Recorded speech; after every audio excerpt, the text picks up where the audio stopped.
Hi, this is Lisa again. And today I just want to go through some of the more subtle signs that you might pick up on that somebody could be in an abusive relationship, a friend, family member, your sibling, your child.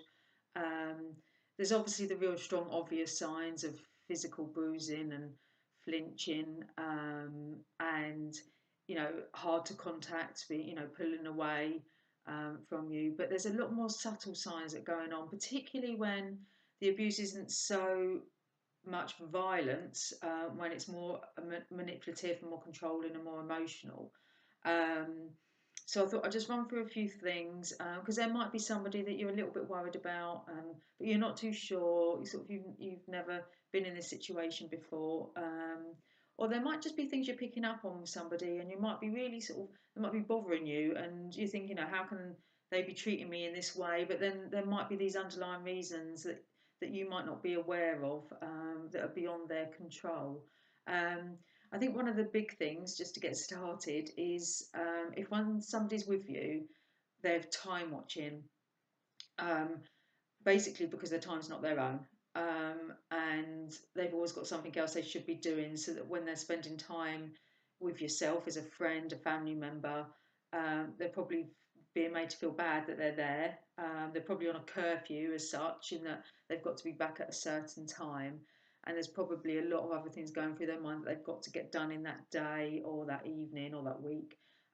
Because there's often, when you're in an abusive relationship, your abusive partner doesn't like you having time to yourself. So you've often got a lot of things to get done because, if you have any time spare at all without that particular person, the way they maintain that control is to give you a list as long as your arm of things to do whilst they're not with you.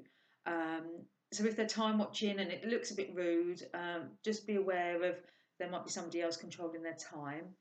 That leads on to a lack of focus.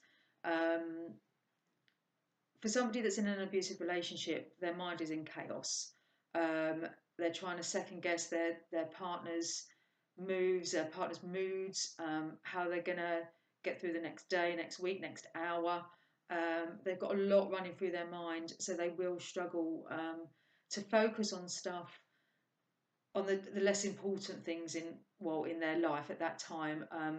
Their focus is on surviving. Their focus is on, to be blunt, not getting hit. Their focus is on not receiving another sort of cruel blow, another emotional outburst. At any reason, they're focusing on doing whatever they can to prevent any type of abuse coming to them. I can remember, the last couple of years of my life in an abusive relationship, I started to think to myself, oh, he's really changed. He's not, he's not hit me for a good while now. He's really starting to change.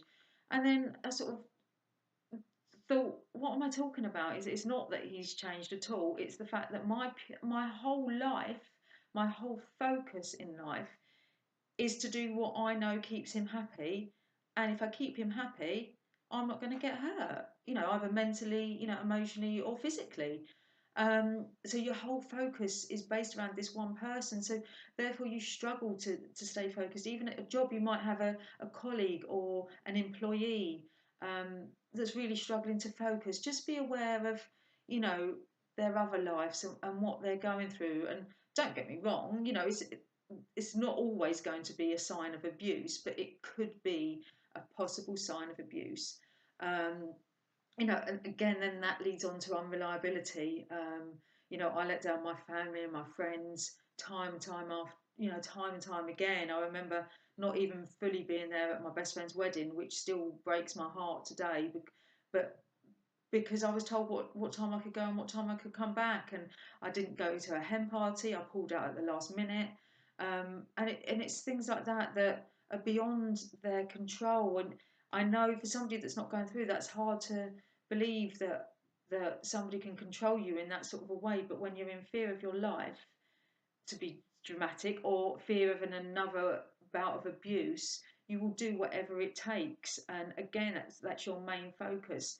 So, letting people down, unfortunately, is much easier than suffering the consequences if you don't.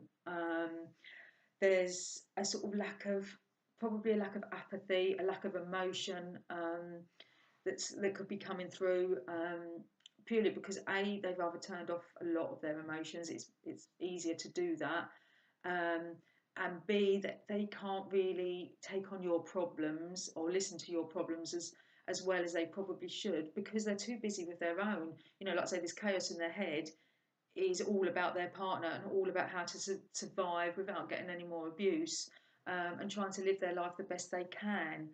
Um, they may find it hard to make decisions, because their partner is making all the decisions for them. So they will struggle because they'll be worried that they're going to make the wrong decision, and it won't be a decision that their partner would have made. So they're going to get in trouble for that. And particularly if you're asking them to, when you go, then you make plans, or even for Christmas, Christmas is coming up, for Christmas or anything, and they might be really hesitant. And it's not that they don't want to be there; they probably really do want to be there. It's not that, or they can't make a work commitment. It's not that they don't want to. It's just that they cannot commit their time until they run it past their partner, because they're either going to commit their time and then they're going to have to backtrack or let you down, um, or it's going to annoy their partner, and they're going to have to suffer the consequences. So, you know, it's chaotic. So all they're focused on is pleasing their partner, so that they don't suffer any abuse. Um, their emotions are often quite dead. I've seen a few photos of myself, and I can even see it in the photos. You learn quite quickly, to turn your emotions off. And again, pulling on my experience, I can always remember once going to a theatre for one of my work dues. We went to London Theatre, and at the end of the show, everybody, was standing up and cheering and really giving it, so I'm really enjoying the moment. And I can remember just looking at everybody and thinking, why can't I feel that happiness? Why can't I just let it go? Why can't I felt dead inside. I can picture myself standing up there now. I was totally empty inside. They drain you of your energy and of your emotion. So if people, they don't seem in touch with their emotions, that also could be a sign. Um, and I think one of the other signs, which I know was one of mine as well, is you always expect that people, that are going through an abusive relationship to sort of look really downtrodden, to, sort of real dowdy, not really taking care of themselves. But it can work the other way as well. Like, I always had to be impeccably dressed and look great. And my son really, was in designer clothes from the minute he was born, and always had to look clean and tidy, could never get messy, could never get mucky. So these real, impeccable, very high standards that maybe, this person is trying to live by, that may seem sort of a bit unrealistic to you. And just because they look so perfect and so well put together really doesn't reflect what's going on inside. Sometimes they might use that as a mask, or sometimes it's expectations of their partner. That's how they're expected, to see them. So what I'm trying to say is, sometimes if you might get a little niggle, but there might sometimes be somebody in your life that's, really sort of letting you down a bit, and you're starting to get a bit bothered about it. And and then coupled with maybe a couple more stronger signs, like the odd bruise or the odd flinch, or, sorry, I'm checking my list, or like the physical contact might feel a little bit awkward. Um, so a few things combined, maybe just take a minute to think, do you know what, it might not be them, it might be something that they're experiencing, and they might not be in control of their actions. I'm not saying it's an excuse for everybody to get away with just being plain rude, but just bear in mind there might be a little bit going on, behind closed doors, and particularly if that is coupled with them letting you down, and then you're seeing them less and less and less. And like I've said before, my mum said, I just become a shell of myself. So, a few of those things combined maybe might make you think a bit about, something might not be right. And then what do you do if you do think that? What do you do if you think, so and so, just something's not quite right with this partner. She's just got into a new relationship. She or he's just got into a new relationship, or has been in a relationship a while. It doesn't always happen straight away. Um, what can I do? There's not a lot you can do, because you can't push them to leave. You can't push them to talk about it if they don't want to talk about it. It depends on your relationship with that person and the element of trust. I can remember my boss at work. I went in one day, and I'd had a lot of bruising, and my work was probably slipping. I was so conscientious, but I just couldn't keep it all together. I couldn't hold it all together.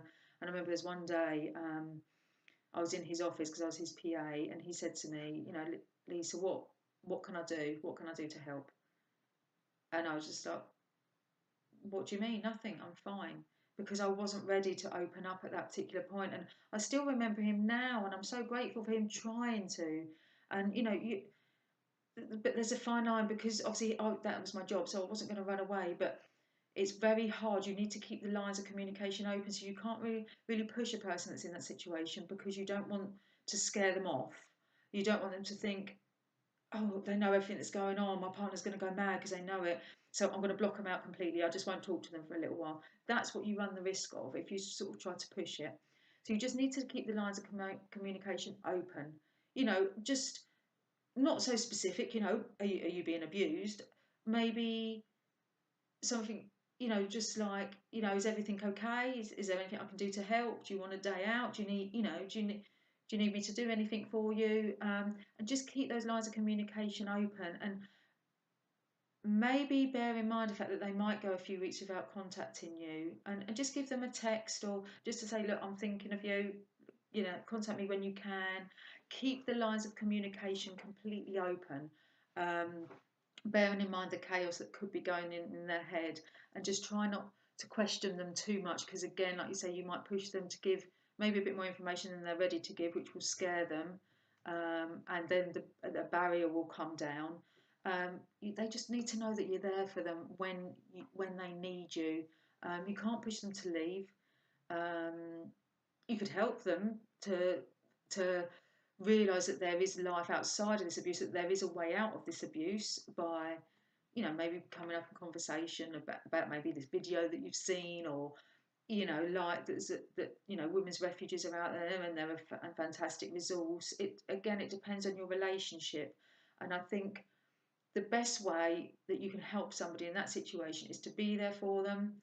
Have some little soft questions, to know that you are there if they do want to talk to you, and maybe help them to see that there is life outside of that particular relationship.